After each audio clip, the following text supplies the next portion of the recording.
Moradores e ribeirinhos voltam a se assustar com a poluição no Rio Pardo. A cada chuva, o lixo urbano toma conta da paisagem natural e espalha um prejuízo incalculável. Essas imagens foram registradas no dia 3 de junho, após a passagem de uma chuva que há muitas semanas não caía na macro-região.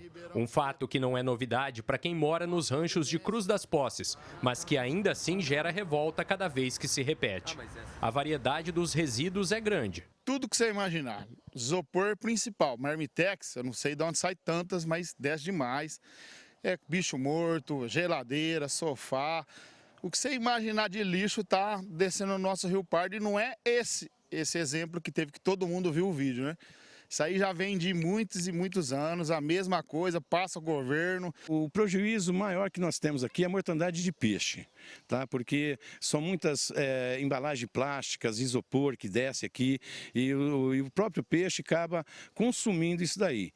Após a descida desse lixo, daí mais ou menos 5 dias acima, a gente vê os peixes morrendo e você veja que é por causa disso. Não é que falta oxigênio, mas porque eles acabam ingerindo essa poluição que desce. Fato que o Jornal da Clube já mostrou em outros trechos no mesmo Rio Pardo. Em 2023, aconteceu no perímetro de Jardinópolis. Os ribeirinhos daquela região disseram ter visto milhares de peixes mortos e boiando na superfície por pelo menos 3 dias. De lá para cá, por decisão judicial, centenas de ranchos foram tirados das margens do Pardo, mas a poluição não diminuiu. E está provado que agora não existe mais esses ribeirinhos em determinados locais, que foi desmanchado mais de 984 ranchos, e vocês estão vendo aí que a chuva fez esse estrago. Se você pegar um drone e suspender, você vai ver que a única área que existe preservação de APP com árvores plantadas somos nós. Toda semana eu estou aqui. E nós recolhemos muita sujeira que vem descendo, rio abaixo, a gente recolhe para estar descartando fora do rio. Porque é muita maldade pro meio ambiente. O problema do lixo literalmente deságua aqui nesse trecho do Rio Pardo, na altura de Cruz das Posses, onde hoje o visual é até bonito, afinal de contas, o curso das águas fez o papel de levar embora todo o material. Mas a origem desse problema está longe, lá em Ribeirão Preto, onde as encostas dos córregos são transformadas em lixões clandestinos, mostrando que quando uma cidade falha na política de resíduos sólidos, o problema não fica mais limitado. O prejuízo é multiplicado, compartilhado e tem longo alcance. Isso vai passando e vai fazendo estrago para baixo, né, cara? Isso aí começa aqui, na cidade de Ribeirão Preto, que é o córrego Ribeirão Preto, deságua no Rio Pardo, começa aqui e daí vai fazendo um estrago para baixo. Em algum lugar, essa sujeira vai ter que encostar, vai ter que parar. Então, o Rio Pardo vai descer, ele vai juntar com o Mogi, vai virar o Pardão, que vai parar lá no Rio Grande. E essa sujeira, amigo, vai descendo, isso daí vai sujando. Exemplos da origem dos resíduos não faltam em Ribeirão. Tem na Vila Virgínia, onde a população de rua ajudou a concentrar restos de todo tipo de resíduos. No Adelino Simeone, bem em frente à comunidade que invadiu uma extensa área na saída do córrego Ribeirão Preto. Nos Campos Elíseos, em plena Avenida Costa e Silva, à vista de qualquer pessoa. Endereço que o engenheiro Sérgio denuncia há anos. A chuva que vai vir aqui, ela leva toda uma parte desse material aqui, vai para o córrego ali, córrego Tanquinho, que é afluente do Ribeirão Preto, que é afluente do Rio Pardo. Então, isso aqui é só um exemplo pontual, mas deve ter outros, sabe? É uma poluição difusa que tem na área urbana. Só que daria para fazer um mapeamento disso. O mesmo município que mais contribui para a poluição do Pardo está realizando um projeto milionário para utilizar as águas do rio no abastecimento de parte da população. Eu acho até uma incógnita, né? Porque se eles querem usar a água do próprio Rio Pardo, eles vão ter que catar lá em cima, porque se eles catar aqui onde o Ribeirão deságua, o trabalho e o custo vai ser muito maior. Mas aqui teria que ser feito alguma maneira de bloquear esses resíduos no local apropriado, certo? Para ter uma balsa para pegar esse material, barco, depois ter um caminhão que pega esse material. Então, eu acho que falta um pouco de planejamento, de gestão para diminuir o problema. Felipe Urbinati para o Jornal da Clube.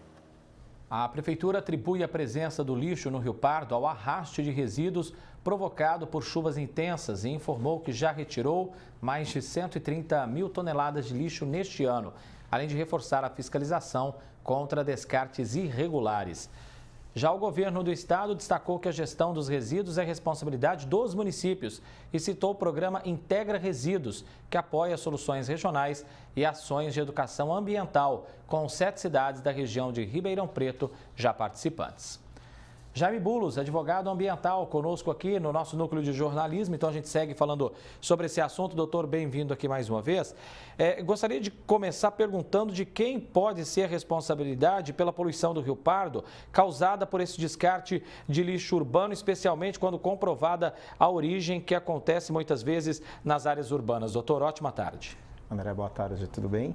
Então, essa responsabilidade ela é sempre da administração, né? A quem compete a fiscalização e, obviamente, também de toda a população que acaba, né, descartando esses resíduos em lugares inapropriados, por exemplo, no caso do Rio Pardo. Mas compete à administração ter instrumentos de fiscalização, embora a gente tenha ouvido na nota-pé da administração que tem sido feita a retirada, a questão não é ser feita a retirada, né? A questão ambiental ela é sempre preventiva. Você precisa ter meios para que se evite esse descarte e meios também de controle, fiscalização e educação ambiental para a população.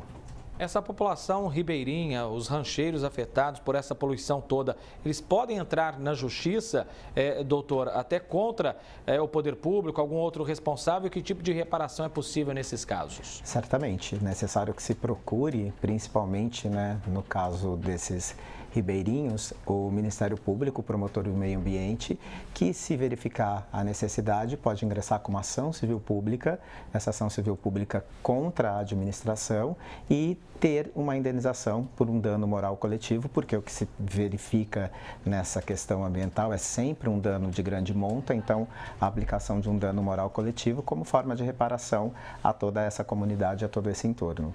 Bem, segundo o MP, a retirada daqueles rancheiros às margens do Rio Pardo por uma decisão judicial acabou contribuindo para a preservação ambiental. Só que, no entanto, com essa poluição persistente que nós estamos vendo aí, isso pode ser reavaliado judicialmente, doutor? Penso que não, são duas coisas distintas, né? Os ranchos não poderiam estar ali porque se trata de uma área de preservação permanente, portanto, aquela construção, aquelas construções ali não poderiam estar. Então, essa questão de reavaliação, penso eu que não caberia, até por já ter sido uma decisão judicial transitada em julgado.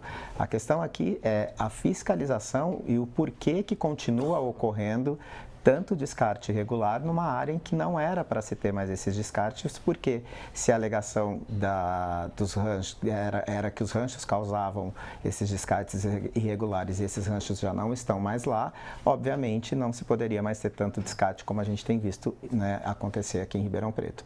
Doutor Jaime, existe algum instrumento jurídico que obrigue esses municípios, então, a adotarem políticas que sejam mais eficazes em relação à gestão desses resíduos, até sob pena de sanções ambientais e administrativas? André, nós temos uma lei que é de 2010, que instituiu no Brasil a Política Nacional de Recursos Sólidos, né? E de resíduos sólidos, perdão. E em 2022 a gente tem um decreto que também regulamenta essa Política Nacional de Resíduos Sólidos e que obriga os municípios a terem políticas públicas voltadas para a preservação, para a conscientização e para a fiscalização, tá? E tratando ali, para que os municípios tratem de forma correta a questão dos descartes de resíduos sólidos. Então, existe sim instrumentos jurídicos obrigando os municípios a terem políticas municipais em relação a isso. Doutor, vamos falar um pouquinho daquela ideia de captar água do Rio Pardo para abastecer a população, só que num cenário onde você tem um rio extremamente poluído, com a poluição recorrente, isso pode configurar um risco à saúde de quem vai consumir essa água e quais medidas têm que ser observadas nesse aspecto? Aqui a gente também precisa entender sobre dois aspectos, como eu disse há pouco. Né? Ribeirão Preto, principalmente, é a única cidade 100% banhada pelo aquífero Guarani. Então, certamente, a gente não precisaria de meios paliativos, que seria a captação de água de outros recursos hídricos. Então, essa captação de recursos de água do Rio Pardo, ela é um paliativo. Né? Se a gente pudesse ter meios para captar apenas a água do aquífero Guarani, a gente não precisaria de outras formas de captação. E se você pensar que é um rio que está poluído, a administração vai ter que gastar para que essa água possa ser tratada e chegue à população com o mínimo necessário para consumo.